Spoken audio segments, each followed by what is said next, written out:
Right. Let's try and get it sorted out today, so we don't have it hanging over us, OK? Good idea. I'll take notes. First thing, numbers.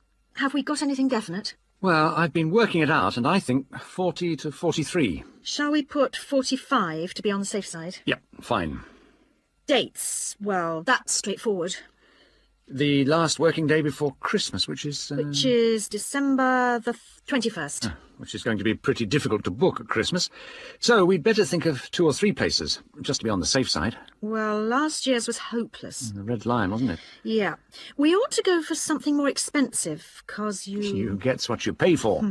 That new Indian restaurant in Weatherfield is supposed to be excellent. The Rajdoot. Oh, how do you spell that? R-A-J-D-O-O-T. It's bound to be packed. Well, let's put that down as the first choice and have some backups. What about the Parkview Hotel as the second choice? Yes, that's always reliable. Parkview Hotel. And the London Arms, in case. London Arms. I'll call them now if you want. No, I'll do it, Joan. You're really busy.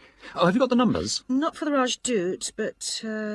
right, Parkview Hotel. 777192. And London Arms 208657. Great. Before I ring, we'd better just make sure they're within the price range. Up to £15 a head? I think you'll find some people won't be able to go that high. Well, you can't get anything decent under £10. OK. We'll say 12. OK. And we'd better make sure there's good vegetarian food. And a non-smoking section. You know what the boss is like. Don't remind me. I'll let you know as soon as I get anything. Now listen and answer questions 6 to 10. Good news. I found Rajdoot's number straight away, and they can fit us in. Their Christmas menu sounds great. What is it? French onion soup or fruit juice. Uh-huh. Roast dinner or lentil curry. Sounds ordinary, but my friend said it was really tasty. Lentil curry. That's unusual. And then for dessert, there's traditional plum pudding or apple pie, plus coffee. That sounds really good for £12. Did you book it? Well, I said I'd check with the staff first, but they did say they'd hold the booking until next Wednesday anyway. Oh, and if we go ahead, they'd like a £50 deposit. 50 is normal. That's fine. And they want a letter. Right, to confirm. Oh, and they say with such large numbers, we have to choose the menu in advance. Well, that won't be a problem. I'll put up a notice with details of the restaurant and the menu. When did you say they wanted confirmation by? It was, let's see, the 4th of November. Where do you think I should put up the notice? Where everyone's guaranteed to see it? On the cafe notice board, I should think. Hardly anyone looks at that. Well, the newsletter's probably your best bet. Good idea. I'll go and do that now. That is the end of Section 1. Section 2. Listen carefully to the first part of the talk and answer questions 11 to 16. So, I'll hand over now to Julie Brooks. Thank you. Welcome to the Sports Centre. It's good to see that there are so many people wanting to find out about our sports facilities. First of all, membership. All students at the college are entitled to become members of the Sports Centre for an annual fee of £9.50. To register with us and get your membership card, you need to come to reception between 2 and 6 p.m, Monday to Thursday. I'm afraid we can't register new members on Friday, so it's Monday to Thursday, 2 to 6 at reception.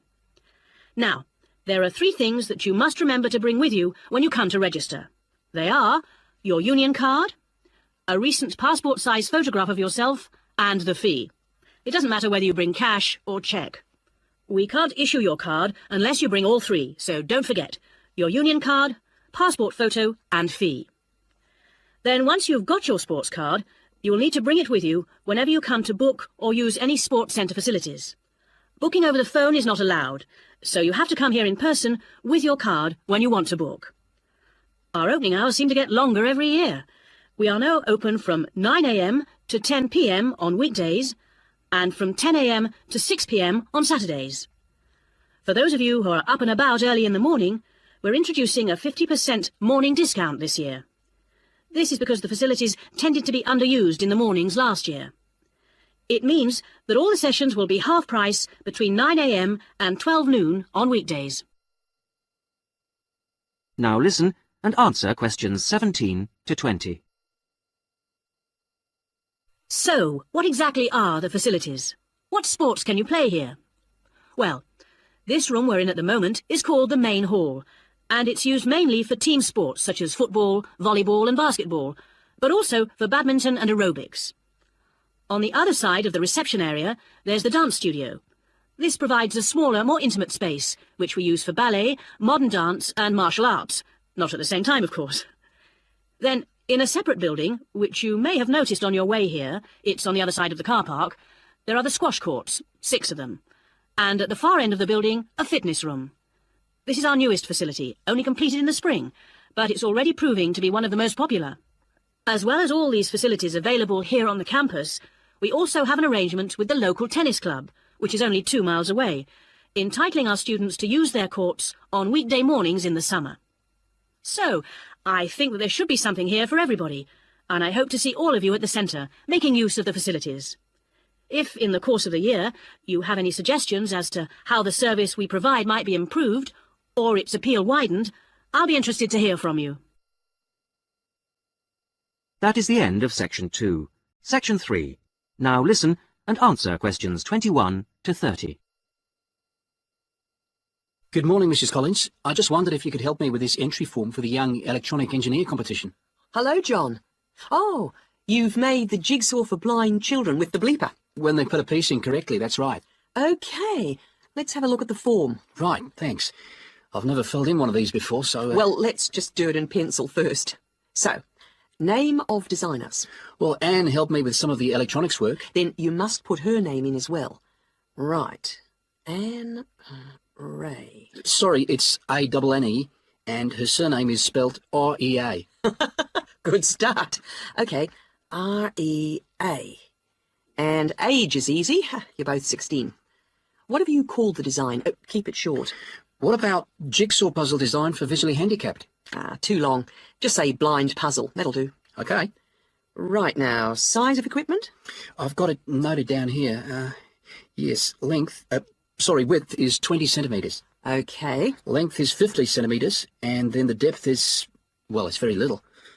What would you say? I think you can be approximate. I'd say 2.5 centimetres. And the electricity supply? Is it mains operated? No, it isn't. It's actually battery. OK. Right, battery. Fine. OK, it's the next bit that I'm really not sure what to put. Well, special features means what is really new about this? You know, suitable for the group you made it for. Well, it's safe for children. That's fine. Put that in. OK. And of course, we think it's educational. Yep, there you are. You've done it. Anything else? Well, I think the price is good. That's probably the most important factor. OK, cheap price. Which brings us on to the next bit. What's the cost? Well, the pieces we made out of old wood, they cost, $5. And the electrics? They were more expensive, say $9.50. Brilliant. Now, what do they mean by other comments? It's just a chance for you to say anything about the equipment and problems you envisage. Well, we'd really like help with making plastic instead of wooden pieces. Well, put something like, need help to make plastic pieces. OK. And the other thing is, we'd like to develop a range of sizes. Well, that's fine then, just put that. And the last bit is, when will you send the equipment? Well, we've got a lot of work on at the moment, and we want to get it as good as we can. Well, say 25th of June? Can't we make it later? Well, the last date is the 1st of July. Why not say that? OK, that's what I'll put. So, that's the lot. That's brilliant. Thanks very much, Mrs. Collins. I'll send it off straight away. Glad to be of help. Very best of luck to you both. Thanks. Bye. Bye. Section 4. Listen carefully to the talk and answer questions 31 to 40. Today, I'd like to introduce Ted Hunter, who used to rear sheep and poultry, but who is here to tell us about a rather unusual type of livestock that he's been concentrating on in the last few years. Ted Hunter is a member of the Domesticated Ostrich Farming Association and is here to tell us about the possibilities of breeding and rearing these birds in this country. Thank you, Paula. When you look at international restaurant menus and supermarkets, they all tend to feature the same range of meats: beef, lamb, chicken, pork, that sort of thing. But people are always interested in something different. And we're now finding that farming can bring new types of meat to our tables. The kangaroo is one animal that's now being farmed for its meat and eaten outside Australia, where it comes from. It looks and tastes rather like rabbit, though it's slightly darker in color. But it is rather tough, so that's a problem for some people. Crocodiles are also being farmed for their meat.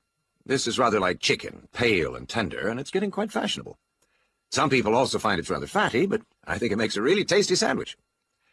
Now, a third type of meat becoming increasingly available, and the one that I think is by far the nicest of the three, is ostrich, which most people say has a similar taste and texture to beef. However, it's much better for you than beef, as we'll see later. Most people think of ostriches as wild animals, but in fact, ostriches have been farmed in South Africa since around 1860. At first, they were produced for their feathers. In Africa, they were used for tribal ceremonial dress, and they were also exported to Europe and America, where they were made into ladies' fans and used for decorating hats. Later, feather fans and big decorated hats went out of fashion, but ostriches were still bred, this time for their hide. This can be treated to produce about half a square meter of leather, very delicate, fine stuff of very good quality. At the same time, some of the meat was used for biltong, the air-dried strips of meat popular in South Africa as a sort of fast food.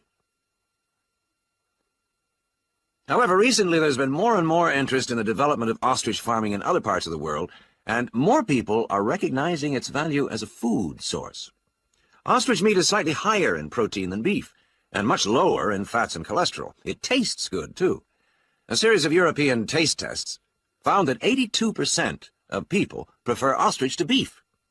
And one ostrich produces a lot of meat, from around 30 to 50 kilograms, mostly from the hindquarters of the bird.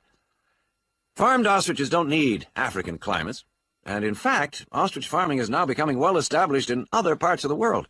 However, setting up an ostrich farm isn't something to embark on lightly. Mature breeding birds are very expensive. Even a fertilized ostrich egg isn't cheap, so you need quite a bit of capital to begin with. Then the farmer needs special equipment, such as incubators for the eggs. The young chicks are very dependent on human minders, and need a lot of attention from the people looking after them. In addition, ostriches can't be intensively farmed. They need space and exercise. But in spite of this, they make good farming sense. A cow produces only one calf a year, whereas a female ostrich can lay an egg every other day. And because the farmers can use incubators and hatched chicks are nourished well and protected from danger, the failure rate on farms is very low indeed, and almost all the fertilized eggs will hatch out into chicks, which will in turn reach maturity. This is very different from the situation in the wild, where the vast majority of chicks will die or be killed before they grow up into mature ostriches. So it's possible, once the initial outlay has been made, for the farmer to be looking at very good profit margins indeed. Ostrich farming is still in its early days outside Africa, but we hope that ostrich meat will be freely available soon, and before long will be as cheap as beef.